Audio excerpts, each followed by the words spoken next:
Thank you for joining us for the latest episode number 4 of Movers and Shakers.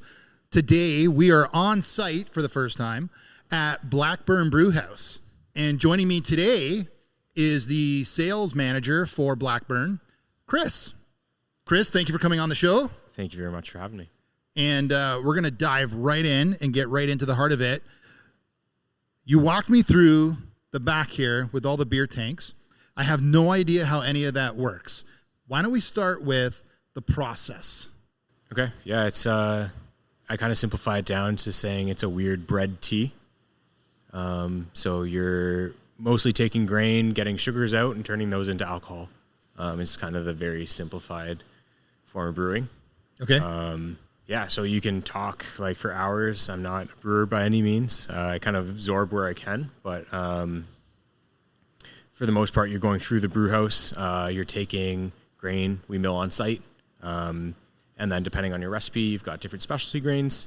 You take those and break them down, extract the sugars, condense them, and then at that point, it kind of becomes wort is the word for it. So, yeah, bread tea essentially. Bread tea. Yeah. So we, I know we did some stuff out of the tank there. So you have at different stages, it tastes very cereal and grainy, right? And it's very much like a raw bread dough. Totally not what you would expect. Like you smell it, you see it, and then you taste it. Well, that's not what I expected. Absolutely. Yeah. It's sweet, and very not beery for the most part, right? Yeah. So you're looking at that, almost like a pasta water, if that makes sense, right? That kind of starchy or So, so you start out with wort, which is essentially a sweet grain, and then you let yeast do its magic. So you've got, at that point, we actually already have like 3 major flavor components, right? Your brewery water, the grain you've used, and then the yeast you've pitched. They all have very distinct profiles and tastes that contribute to the final product. Okay, so like that's what, so like crick water, and then... That's water straight from the crick. Oh, okay. And then Screaming Tunnel, which is one of my favorites. Yep.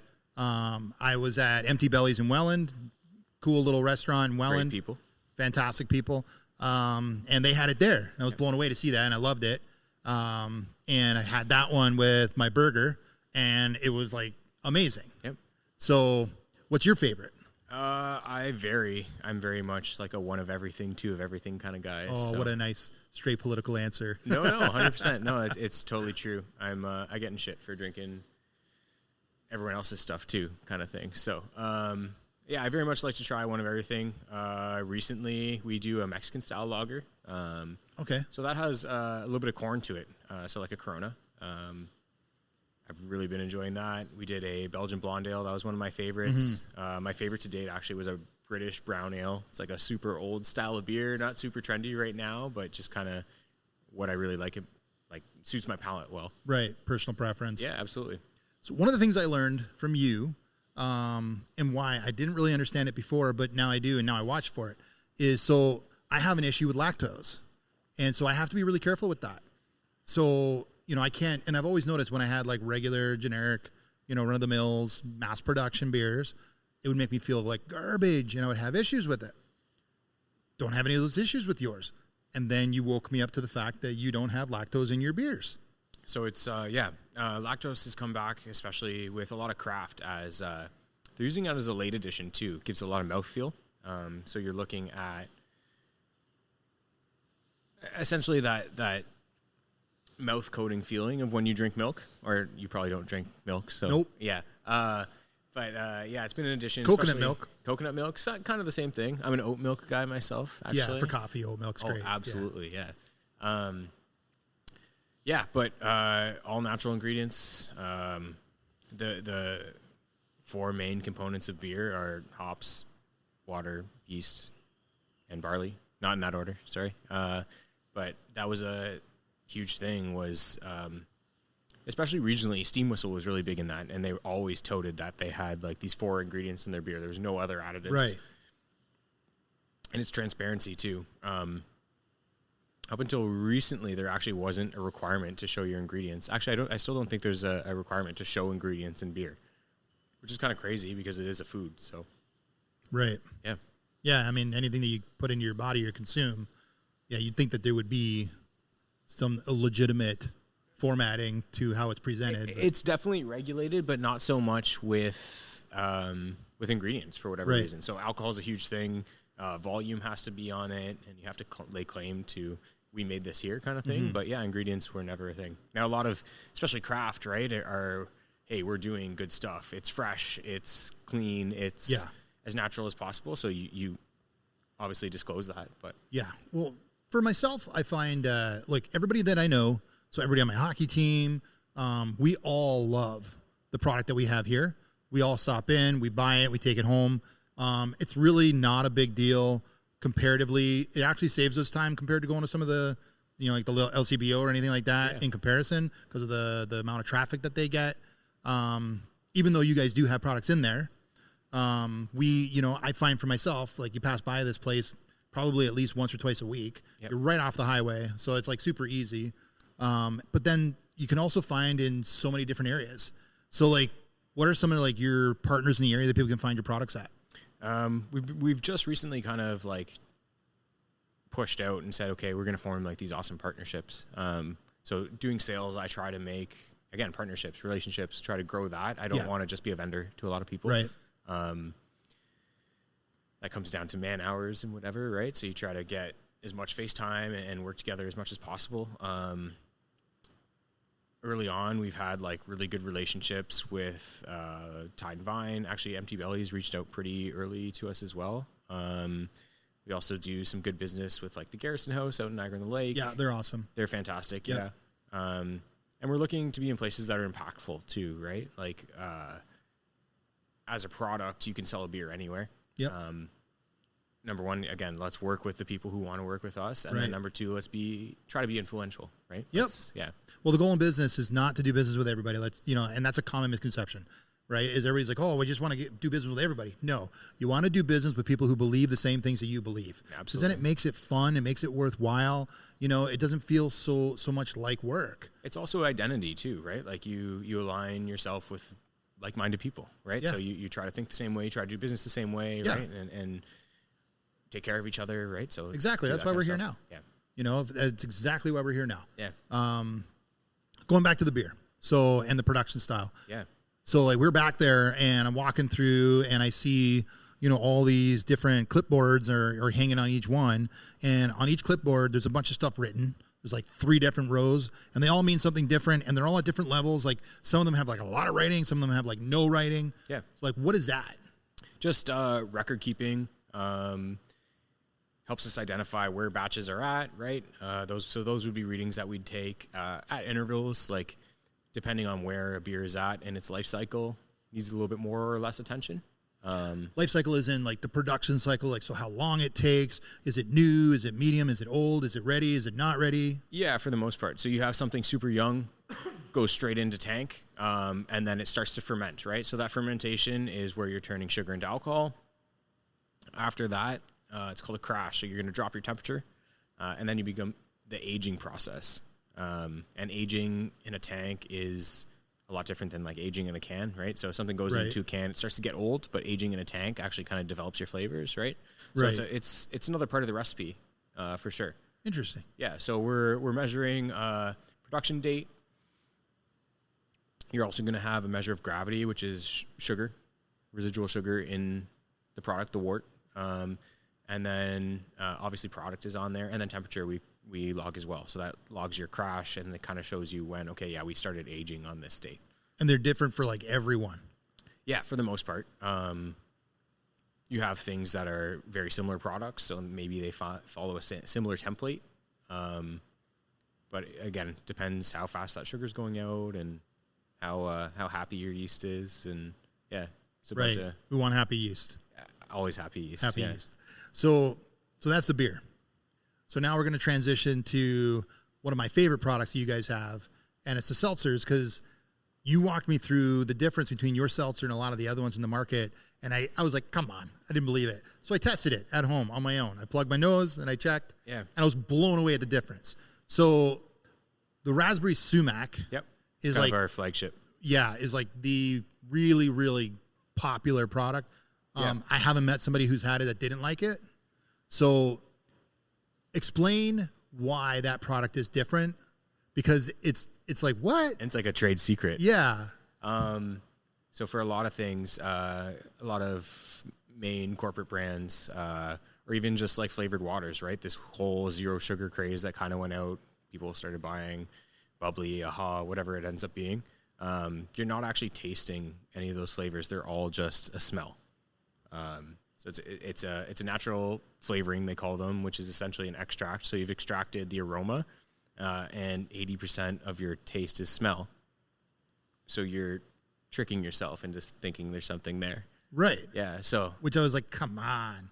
And then you explained to me why yours is different. Yeah. So we're trying to layer. So to have that natural component is just like that good handshake, right? So we raspberry sumac, for instance, we're using a little bit of raspberry extract, and then we have the sumac is actually all fresh, hand-picked, foraged sumac from the area, which is also good. We try to incorporate local products. We did a cherry bubble gum. The cherry was all from Cherry Lane. So we try to layer things out. A lot of the stuff we've done on site as well, like some of the citrus extracts and stuff we've done. But yeah, we try to give you some taste with the smell and gives it a little bit. And it's not zero sugar, but we try to keep them low, and they're delicious. Yeah, it's crazy, the quality difference. You wouldn't think, because a lot of people are buying, like, they're really popular now, right? Yeah, absolutely. Seltzers, about 3 years ago, they kind of hit the market, and they've just kind of every year over year grown in interest. And I've tried a whole whack of different ones because I kind of like it. It's lighter. So, when you're not wanting a heavier drink like a beer, you just kind of want something lighter. It's nice. But then when I drink yours, like, it lasts longer. That's the thing that I've noticed is, as long as you have it like in a koozie or something and it's cool, with a lot of the other ones, after it's been sitting out for even half an hour, the flavor really starts to wear off quick. Yeah. Right. And you kind of just tastes like chemical almost. It's like carbonated water. So seltzer is kind of weird. So it's a huge trend product, right? Caveat, not putting down any other competition. Don't sue me. No, definitely not. Everyone has their niche. It's kind of a trend product for sure. And there's actually no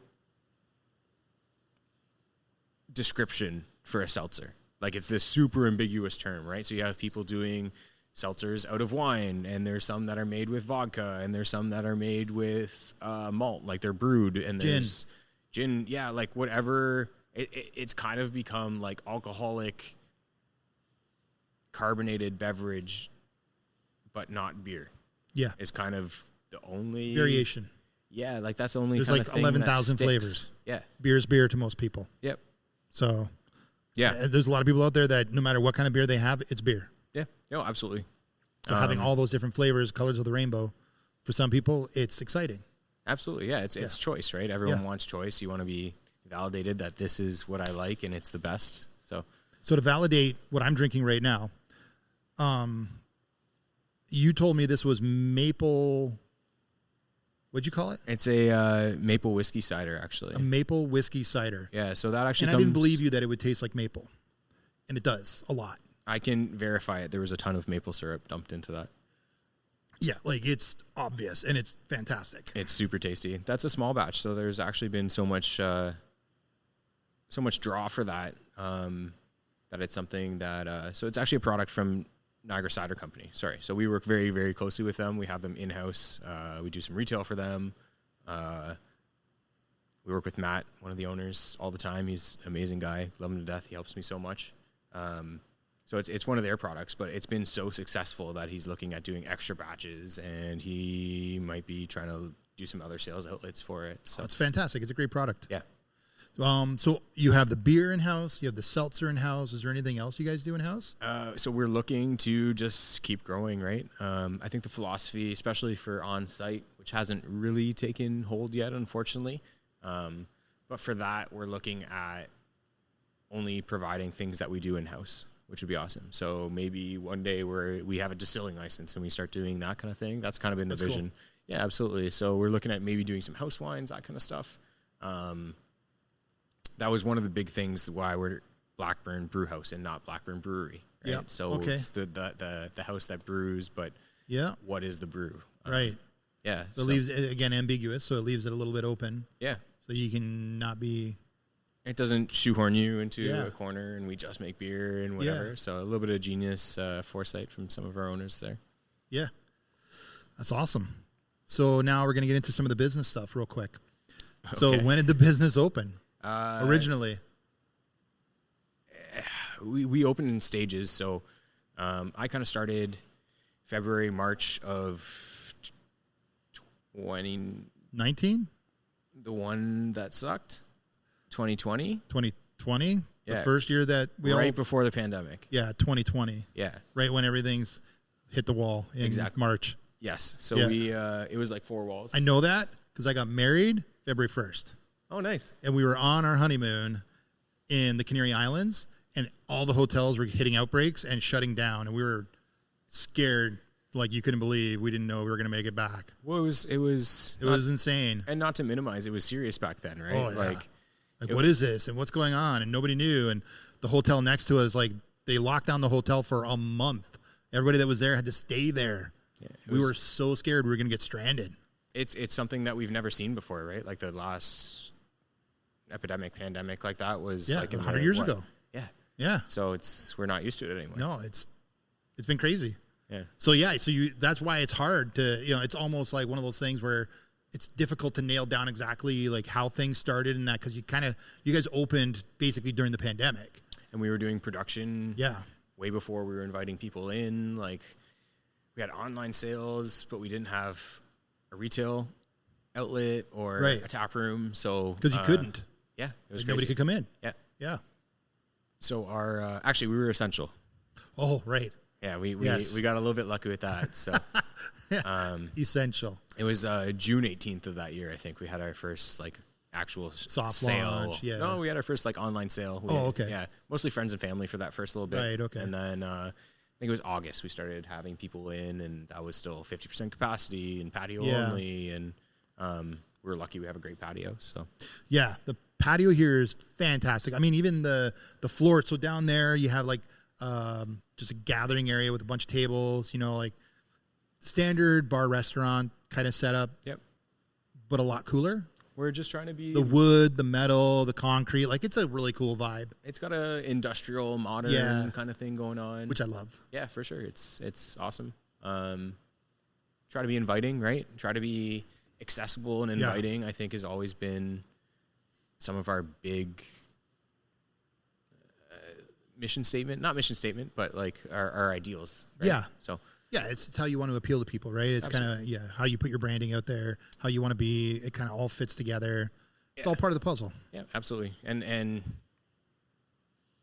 craft beer has some reputation to some people, you know what I mean? So let's be inviting, let's be accessible, and let's be like welcoming. Like our pillars are kind of like local and craft and community, right? So let's be involved in our community and let's do craft products, right? Everything from the ground up where we can. And then let's look at being local and true to ourselves. And which is where I met you. Yeah. Like that's how we met, right? Is you were doing a community event and, I happened to be there, supporting a friend. A great friend. A very good friend. Fantastic business partner as well. Carrie Benvenuti, Mortgage Architects. Subtle plug. Yeah. Well, when people are that amazing, you want to support them. And Carrie is amazing. So, she has a charity, No One Goes Hungry. We're doing an event here on the weekend to help raise funds for that. Beer flight tasting event that you're going to walk us through. It's just like when you have people around you that are that amazing, you got to go out of your way, do whatever you can to support them because they're the people that really light things on fire and get things to happen, right? And I'm not that person. Yes, you are. So, but I can be the support person. No, I can support that person. Good people find good people. That's true. It is very true. So you try to branch out from that and help each other and do the best you all can. Well said. Is there anything that I haven't asked you or anything that we should know about Blackburn? That we're here. It's been a rough couple of years, so we're definitely looking to grow and looking to have fun and enjoy having people here. Yeah. So to go with that, so basically where you're located, because a lot of people don't know this area, it's fairly new in its development. So if you know where the bus depot is, it's right beside the bus depot. Costco's I was just going to say, if you don't know where the bus depot is, where Costco is in Niagara Falls, just keep driving down Montrose Road. You're going to see Blackburn Parkway. Yeah. and then you turn on the Parkway and you come to the front door. We're that influential. We have a street. Yeah. It's awesome. It's easy. I started and I wanted to do a bunch of like guerrilla marketing with Costco and do like a partner drop off, right? Have a little shuttle that goes back and forth from Costco. So if you don't want to be the person shopping, you can come have beers and zip back and forth. That's pretty cool. Yeah, that'd be amazing. I think we still should do it, or somehow sneakily get a camera in there because look at the gas station, right? Come have a beer, wait till the gas line goes down, and then go zip over and grab some gas, right? So play in that way, or yeah, no, it's definitely an area of town that is developing, right? We've got the hospital opening up a little bit. Yep. Tons of 15,000 new homes going in. Yeah, it's crazy. So like it's a growing area. I expect to see a little bit more of you out here. Yeah. Hopefully. Yeah. Now that I'm moving closer, I'm going to be right down the road now. Well, and hopefully you're selling too. That'd be. That too. Yeah. Absolutely. So thank you so much for coming on. I really appreciate you giving us access to the facility to do this. Happy and to do your it. time as well. Thank you. Thank you for your time. Hey, I appreciate it. Thank you. Cheers. Have a good one. You too.